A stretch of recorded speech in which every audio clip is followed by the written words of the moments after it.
We do begin with that dramatic operation in Libya, the swift action to evacuate all Americans at the U.S. Embassy in Tripoli.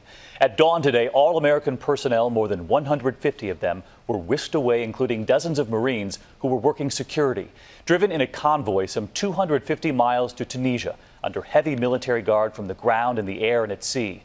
The move comes amid fierce fighting between rival militias growing closer to the embassy.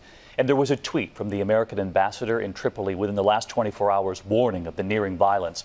The Tripoli airport, one of the biggest battlegrounds, shut down now for more than a week. Smoke rising from the planes and equipment destroyed there.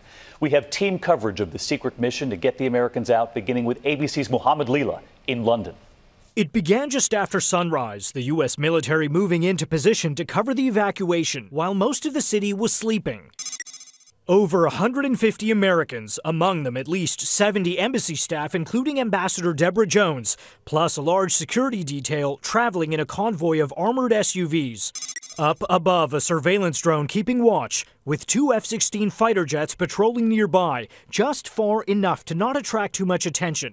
As the convoy made its getaway, the only way out, driving through streets that have become battlegrounds with rival militias fighting for control. The route took the convoy west to the safety of neighboring Tunisia, monitored by an American warship stationed in the Mediterranean. These photos released by the Pentagon today showing U.S. Marines on board Osprey aircraft, flying nearby, ready to land as a quick reaction force if the convoy came under attack.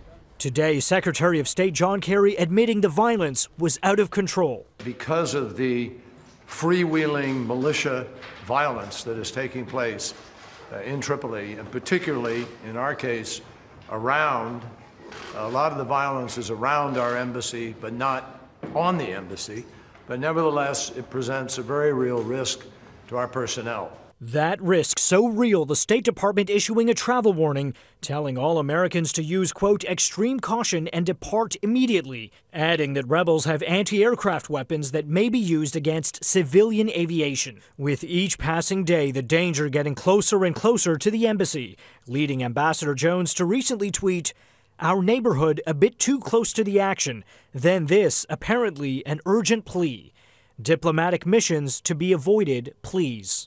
It all comes less than 2 years after the attack on the U.S. mission in Benghazi, when Islamic militants stormed the compound, killing Ambassador Chris Stevens and 3 others, sparking furious criticism that not enough was done to protect them. The White House today clearly not taking any chances, embassy staff even destroying classified documents before they were evacuated. The entire operation took 5 hours and everyone made it out safely. David. As you can imagine, the White House watching this very closely.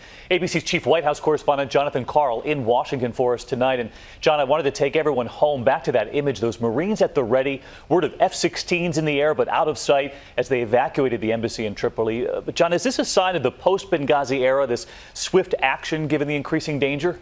It sure is, David. The watch phrase now is no more Benghazis. They don't want to see another situation like that. And when you think about it, this is one of the most heavily fortified U.S. embassies in the world, protected by a large contingent of Marines. So it tells you something about the security situation there and the level of chaos that they ordered this full-blown evacuation. And you saw that image of those Ospreys waiting in Italy to take part in this evacuation, the extraordinary security measures that were taken to ensure that that convoy was protected as it left Libya. Now, David, the official line is that the embassy will eventually reopen, that this is a temporary measure, but I've talked to a lot of people about this. There is no expectation that that U.S. embassy in Tripoli will open again anytime soon.